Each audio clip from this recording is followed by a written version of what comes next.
There was this genuinely sense of purpose of really good people in the UK trying to do something that's hugely worthwhile, setting up small businesses as a country, hopefully getting a little bit better at scaling them and putting those with lawyers who build a strong bond, growing confidence. That sort of was, if you like, the nuggets of helping entrepreneurial clients and lawyers to thrive.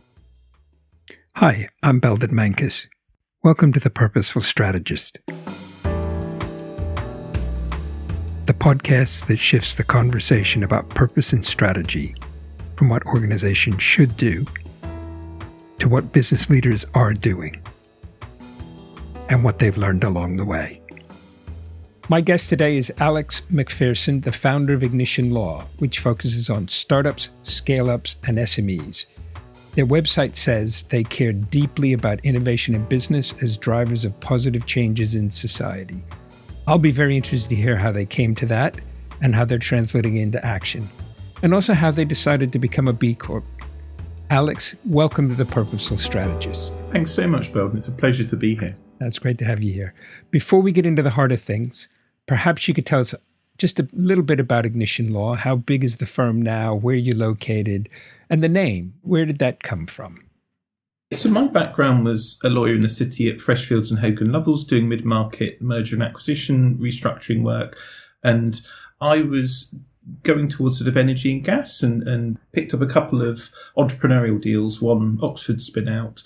It almost joined the pieces of the puzzle, almost to my purpose in a way. And I'd always got involved with entrepreneurial business in my free time. It helped undergrads from state schools. I was at a grammar school, had a long route to kind of getting into Oxford and getting rejected and getting in, eventually taking first year undergrads and helping those undergrads give advice and support to interview techniques. And I'd been involved in a whole load of businesses like that in my free time, acting pro bono sometimes. And suddenly it made sense that actually, if I had that sense of passion and love for what I did with entrepreneurs, that came first over earning lots and lots of money on a really fantastic career path. So that was sort of step one. And then step two was taking a year to kind of ask lots of questions to people who gave me all sorts of really useful advice. My wife's support was hugely important too, Emily. Actually, I thought there's not really anything to lose to having a go with a business plan to build a practice entirely around entrepreneurs and SMEs. But the name came from asking clients. That, I think, is a definite piece of advice I would give. There's so many good people out there. My idea, which almost a little bit embarrassing to admit, was to call it entrepreneurial, entrepreneur, but with LAW at the end. And we ran with that, and then a very talented brand and media agency owner offered up Ignition as an alternative, which is a lot better and very diplomatically explained why it was better. And I think the big learning was that was the first time to really listen to advice from a client. We brainstormed it a lot and tried to come up with positive and negative connotations, and we're struggling suddenly with many of the negatives. And so we thought, right, that's us. Started what, 2015? How big is it now? Exactly. Yeah, there's about 70 of us in total now. We're about sort of 6.5 million revenue, ex-VAT and disbursements. Yeah, that's sort of where we are on our journey. And located London, UK, globally? In Farringdon, near the city of London, in Farringdon is where our office is. Practicing English law, about a third of the firm are office-based and 2/3 work flexibly. So generally in the UK, but there are people as far away as Hong Kong, Singapore, Australia, the States, Israel. So it's a really good mix of a global community. Just because my curiosity is going to get the better of me. You say they practice English law, but are they in Hong Kong because they want to live in Hong Kong? Or, do you have someone in Hong Kong who's developing a market for you there? So the English law, it works pretty globally. It's a very, very popular legal system especially for commercial agreements overseas, or for instance, for dispute resolution. Often one of a number of choices is to have UK arbitration seat perhaps, but the the language of law, if you like, the laws of England and Wales are very popular for commercial agreements, certainly. And a lot of our clients are based overseas. I mean, mostly UK based. So, for instance, Australian clients over in the UK this week, setting up and growing the UK entity. So there's a huge number of English law issues that come up. So it tends to be a population of expat lawyers that for personal reasons have moved overseas and really miss practicing English law. And as long as the communication, the security is there, it's generally a real positive thing that they can, work over different time zones. Very, I guess, sort of leaning into what the future may bring to us. What would you say Ignition Law's purpose is? So our mission statement is to help entrepreneurial lawyers and clients thrive. And you very kindly picked up a sense of positivity from our website, which I think is very us. The kind of three key values that we did a lot of work on about 18 months ago and settled on are: we think like entrepreneurs, we make our excellence accessible, and we operate with respect. Entrepreneurs, accessible, respect, that spelling the word ear. So there's a sense of listening, connecting with clients. So that's sort of our key mission statement, which is all about positivity around thriving and perhaps a less hierarchical approach. And a big part of our purpose, which we stumbled on rather than it being a perfect strategy in advance, is a sense of helping lawyers come back to law that maybe have been at very top firms and maybe have had children or have set up another business or maybe doing different things from a lifestyle perspective. And sometimes there's a sense of building one's confidence back up, actually having a really kind, supportive culture, which most certainly counts client side as well. And those people who are coming back into law, is there a typical place in their career where they left law and they're sort of coming back into, or is it kind of all levels of experience? That's a brilliant question. It tends to be senior heavy, where people have done their training. So the way that the firms are set up is in the core team in the office in Farringdon tends to be a larger population of more junior lawyers, paralegals, lawyers of the future. So some of those folks are people that have decided, I don't want to do the traditional city thing, to maybe go through route of training, so starting as a junior paralegal, working up. There are others that at a more junior level, they've got training contracts with some of the world's very best law firms that are doing a fixed 6, 12, 18-month fixed term contract with us, and that works very well. So there's that element of the population at the more junior level. And there's a bit of a mix of much more senior people like myself and a couple of other colleagues in the office, and marketing and BD support there. But generally, it tends to be much more senior, heavy lawyers that have typically left at 5, 7 years qualified through to about 15 to 20. Some have left city firms and maybe set their own businesses up. Some of them have taken different career paths, but often they kind of tend to miss the kind of cerebral elements of advising and adding value, and the skills in law, stay for a long time. Some of those people might still be pursuing one or another of those while also working with you. Is that happening, or is it sort of, no, they're done with that, now I want to dive 100% back into the law?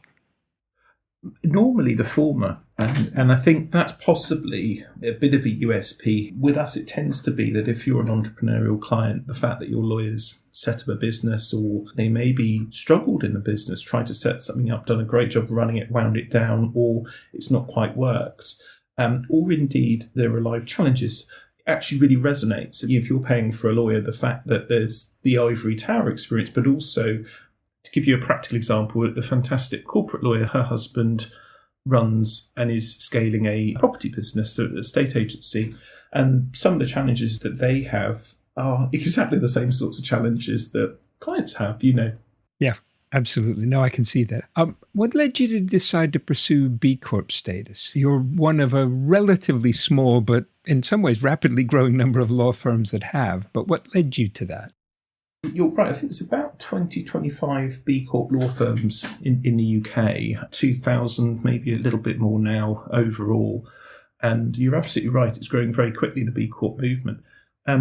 We totally honestly got quite rightly a bit of a rap on the knuckles from a client who's a B Corp consultancy. They help their own clients become B Corps and think about their ethics and sustainability. And they rightly called us out saying, we love working with you guys. We've got a fantastic relationship. We think you should take this more seriously. You should really consider becoming a B Corp and going on that journey. And that was a really good kick because, as you know, there's a million and one other things going on. You sometimes need a nudge. And that then led to them supporting us over about an 18 to 24 month period. So that's how it started. In reality, it sort of opened our eyes to a whole raft of benefits to purpose and the strategy, and actually rather really taking stock of client products and really championing those and noticing how many clients were and indeed were on their journeys to becoming B Corp. So that's how we embarked on it, really. And when you say that, who was the we who was making that decision? Was that you? Was it you and Emily? Were there other people involved in the business? How did all that work? We put a lot of time and effort into having a senior leadership team across the business of about 8 or 9 people. There are 4 partners, a head of dispute resolution, corporate, and also head of property. Several of the wider colleagues are heads of team running P&Ls right the way across the business. The right approach for us was to use Seismic, the company that I was describing that gave us a nudge to outsource some of the leadership and the cajoling and management and guidance. The first thing that you tend to do if you're using one of many excellent consultancies like we did is to do a kind of mock assessment to kind of see how many points you'd get over the requisite threshold. And so we did that. We realised the shortcomings and the bits that needed some work, and then had a very clear roadmap. And then we divided up who was doing what over about 12 to 18 month period. What would you say your strategy is, and how'd you go about developing it? It's a really good question, and it'd be really interesting later to hear how it compares to your other guests. But I think for us, we started with culture, and that kind of came first. Again, not perfectly formed, but realising there was this, I don't know if social mission is a bit grandiose, but there was a real love of working with small businesses that, as I say at the start of this podcast, it really hit me in a very personal place of, not going into university, building an amazing relationship with my tutor who kindly let me in. So starting something you really love and care about, and noticing actually with lawyers, there are these extraordinary people that, at least at a senior level, leave the profession and there's no need to. Granted, you'll make more money by sitting at a desk, working super long hours and billing at a high rate. So if you let go of the balloon of the maximum P&L value, there's this incredible talent. So there was this genuinely sense of purpose of really good people in the UK trying to do something that's hugely worthwhile, setting up small businesses as a country, hopefully getting a little bit better at scaling them and putting those with lawyers who build a strong bond, growing confidence. That sort of was, if you like, the nuggets of helping entrepreneurial clients and lawyers to thrive. That was sort of our, if you like, our purpose. And that started to wrap up in a bit of a culture as I started to kind of, physically get exhausted, make bad choices, not appreciate my family enough, 2015, 16, working all hours. That culture was really important because then, quoting sort of Jim Robbins, good to great, having the right people on the bus is so fundamentally important. So having that culture then sort of self-policed our mission. The next step was we labelled 6 very clear behaviours, and these then subsequently fed into our strategy. I don't know if we did it the wrong way around, but that's what happened here. So we had these 6 really clear behaviours that we came up with 3.5 years into trading. I want to say maybe at 1.5-2 million turnover, where you've got a little bit more scale to actually start to do a bit of navel gazing on culture. So we labelled 6 very clear behaviours that spell the word scaled, which is very relevant for us, 2 of which are client-facing, 2 of which are colleague-facing, 2 of which are community-facing. And once we got that all kind of codified and agreed upon, the kind of strategy came next. And the strategy was a little bit more, we're not going to compromise on calibre of talent. And that also includes the kind of assisting leadership points I was describing. That dealt with a lot of the challenges in a law firm. Law firms ideally are dynamic. Like a shark, it's nice that it keeps swimming and growing, and that's a positive energy. When we had more challenges last year, it was the first year that corporate didn't keep dramatically growing. The markets were much, much weaker. What was interesting then is having that clarity of strategy and having P&Ls across the business by amazing leaders driving them with slightly nuanced business plans. For the first time ever last year, notwithstanding the fact that corporate wasn't brilliant, everyone else stepped up and all of their P&Ls grew. And so it hedged the business and diversified it for the first time. It's all bounced back really well now. We've started to tackle one tenet at a time, as it were. So a big focus this year was people who want to grow their business development skills and start to kind of grow mini practices. That's been a big focus, as has centralising marketing and BD. But that's broadly how we came to the strategy around purpose. Just on that, who were the people who were involved in setting out, those 6 behaviors and coming up with the business plans, and, how did all that work? So we invested quite heavily in 2 brilliant mentors, 2 former managing partners of law firms, and invested very heavily in a law firm coach, a great guy called Mark Smith, who's on a large retainer. He sort of follows his nose on what needs doing and who asks for coaching support. So that was quite key.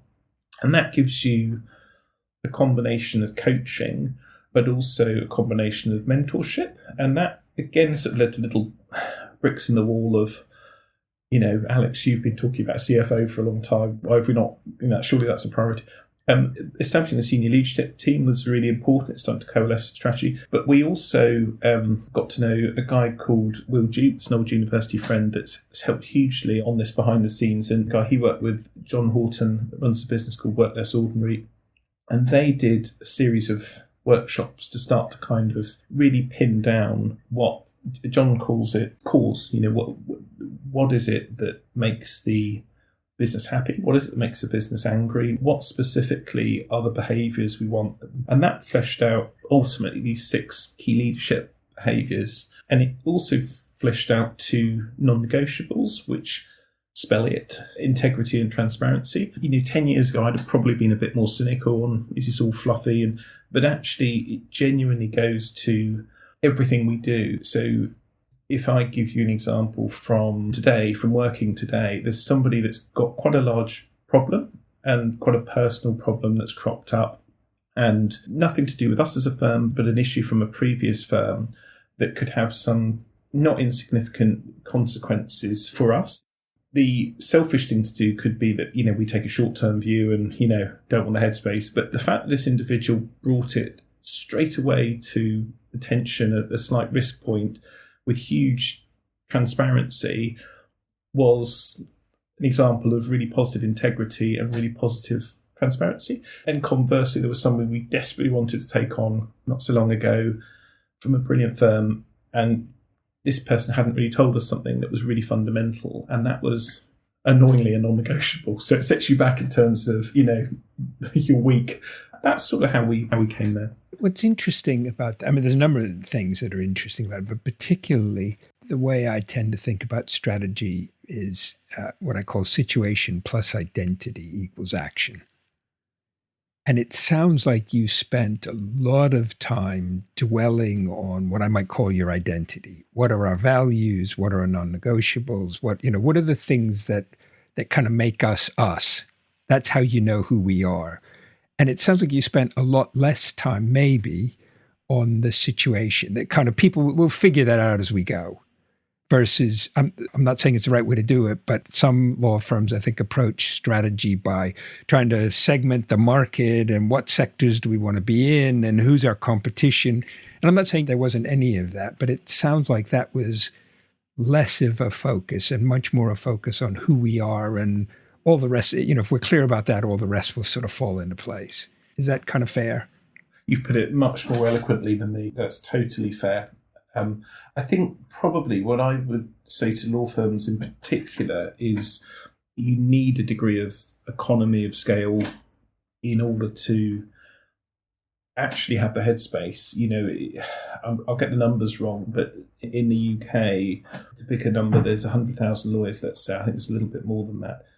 The vast majority are 1 or 2 partner practices that are very, very small. And so there was a degree of urgency, I think, for us to get to some sort of scale, build out certain key functions, and to do that with a really high caliber team. And so probably for that reason, we didn't really come onto that situation point until a little bit later than you might if you got 5 million in the bank in a tech funded business where you really want to get that strategy and culture right, and you've also got investor pressure. That's the other thing. Yeah, interesting. What did you find interesting or surprising along the way, particularly around sort of the issues of purpose and strategy and how you've figured them out? I suppose the key thing I sort of shared to others is how much support there is in a healthy culture. I think to start with, especially for lawyers, there's a sense of trying to be perfect and actually hoisting a white flag and saying, look, I'm not very good at this.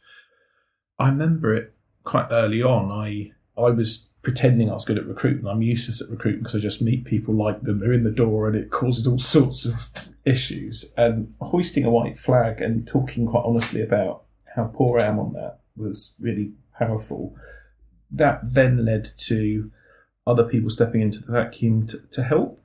And similarly being quite open about, I'm a really good technical lawyer, but there are much more cerebral technical lawyers, just as there are in all sorts of different practice areas of law. And again, being really honest about that allowed us to start to label these 6 behaviours and say, I'll do more of the sourcing and the marketing and PR, and this person maybe wants to crack on and do law. And actually then you can work as a team. So I think those were key learning points when you start to think about situations, identity, strategy and culture, to get your communication skills dialed up a couple of levels. And listening, I think that's been the most fulfilling part in this journey.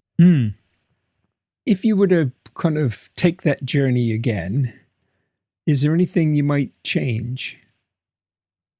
It's a really great question. I think I've had a slightly more realistic conversation with my long-suffering wife at the start, where I promised her it'd be a quick lifestyle business, step sideways, and I would hope I would approach that conversation in a slightly more considered and mature way now. I think a sense of compassion to oneself, beating yourself up and being hard on yourself, it doesn't really get you anywhere. I think the other thing that's important, to share with people listening, thinking about their strategy and their own businesses, is how important it is to look after your own physical and mental health.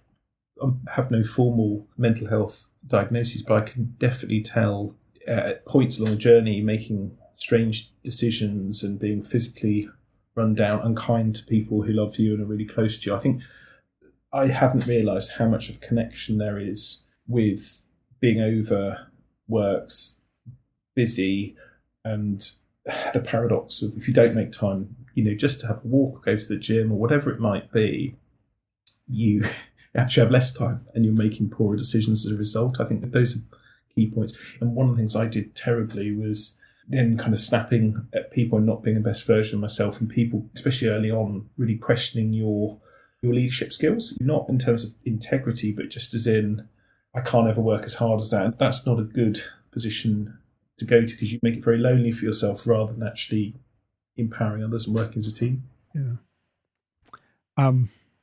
Is there anything we haven't touched on you'd like listeners to know about? I think one of the areas that we're still navigating is how the strategy evolves, and I don't have a brilliant answer to that. The uncertainty of entrepreneurship and growth around strategy is okay, or at least it has been in our world. So we don't know what our exact strategy is beyond, certainly beyond 10 million turnover.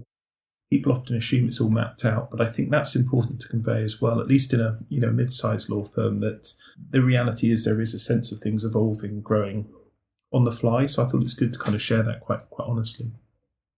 One thing you've talked about, and I've certainly heard people in other law firms and quite frankly in all sorts of businesses talk about how, in essence, this isn't quite the way you said it, but if we could be just a bit bigger, then it'd be just a bit better. And whether that's the infrastructural platform you have or your brand name or, whatever it is, if we could be a bit bigger, we could be a bit better. And I guess the question that always comes up for me is, well, is that true indefinitely? And law firms, like a lot of professional services firms, I think, are happy when they're growing. You've sort of pointed to that. I definitely agree with that. But I'm just wondering, do you ever see a point where you might think Ignition Law is as big as it needs to be? We don't need to get any bigger. Gosh, it's a really clever question. I think yes is the honest answer. And that came up a year or two ago. Someone sort of said, we're at 4.5 million turnover. What's the point of growth?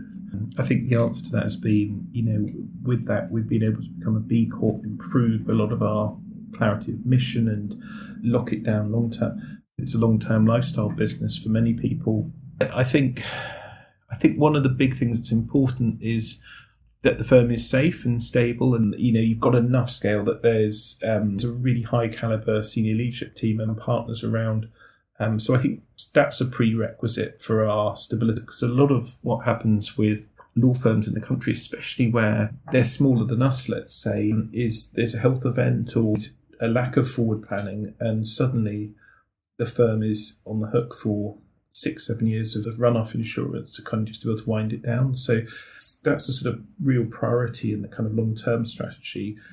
But you're absolutely right. It doesn't talk to indefinite growth. Interesting. Any questions for me? Well, I'd love to know your observations. It strikes me probably we went around this in a topsy-turvy way. What sort of high-level observations have you seen with many of the people you've met in both on the podcast and generally in your work? What tend to be the kind of key attributes of well-run organisations in terms of aligning purpose and strategy that you've noticed in people you've spoken to? Alex, I'd love to tell you there's like a pattern, a formula. The most honest thing I can say is I've seen people come at it all sorts of different ways and make it work. It seems like you're already there. I'm not so sure I've got anything to offer you that you don't have already. If there is any magic to it, I think, as you said, listening, whether that's listening to clients or listening to some of your own team, or even listening to yourself, listening to, kind of what's in the still quiet of your heart, if that's not too poetic a way to put it. But it's being alive to the question. It's thinking, well, actually, we do need to pay attention to what are we really trying to do here? For me, that question has a strategic kind of answer. There are various markets we want to get into, or there's types of clients we want to serve, or we want to grow from here to 5 and then on to 10. And then there's, what are we really trying to do here that has a purpose-based answer, where you're alive to both and start thinking, as it sounds like you have been, maybe with a bit of a nudge from a helpful client, but out of those two connect. I think that's if there is any magic to it, I think that's the magic. That's a great point. Often one of the common habits of billionaires and super successful business leaders, if that is to be regarded as one measure of success, is copiously making notes. And I kind of got that from a Richard Branson book I was reading once, and he's meticulous for asking questions and listening very well and making all manner of notes. By doing that, you kind of learn and play it back to yourself better. And that's been really powerful, to kind of write down what you want to do. And my wife and I did it when we got married. We were sort of saying, 12 years ago, we wanted to be lucky enough to have a family, and silly things like what our home looked like, what we wanted in the kitchen. And we'd made all these life choices about something we must have written down over a glass of wine on honeymoon. And I think that's quite a useful thing to record, and to record how you're feeling, because then you can kind of come back to that later and challenge yourself if you stay true to that purpose and that strategy. Yeah. Alex, it's been really great both hearing about the journey of Ignition Law, but also hearing about your journey through that. Perhaps at some later date, we might have you back and hear how the next phase of it's gone. A pleasure. Thank you so much for having me on, Belden. Really, really flattered and appreciate it. Not at all. Thank you for joining us.